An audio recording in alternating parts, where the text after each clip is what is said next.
Okay, what 3 pieces of information will we have? Okay, so this is how wide it is. So that's my x in the across direction, right? And then 54 seconds, that's time on both sides, right? And then the current, that's going to be my downstream velocity.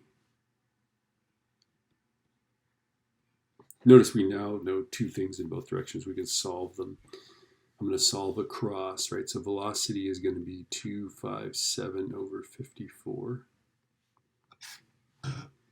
Just distance divided by time, right? Okay, so 257 divided by 54. And that is 4.759. I'll round it to 3. Okay. I know I'm going to use that value later, so I'm writing down a ridiculous number of digits, right?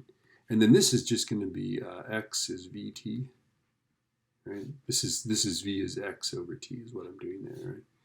So this is 0.46 times 54.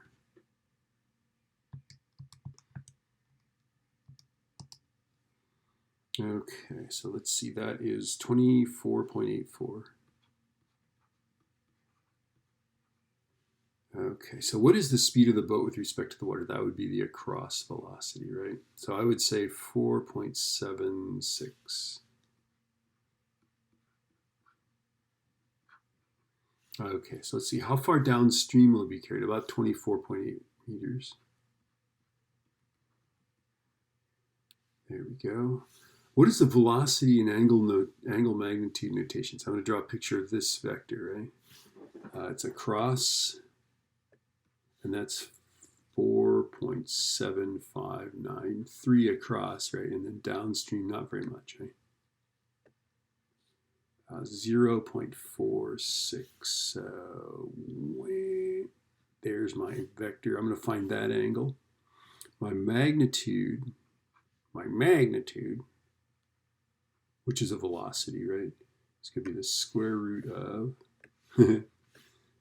4.7593 squared plus 0.46 squared. This side's so small that it really won't be much different from this, but let's find it. Okay, so square root of, I'm using the up arrow on my calculator. So I'm typing in more digits than that. I'm just warning you. Plus 0.46 squared. This is 4.78 is what it ends up being. Notice it's meters per second.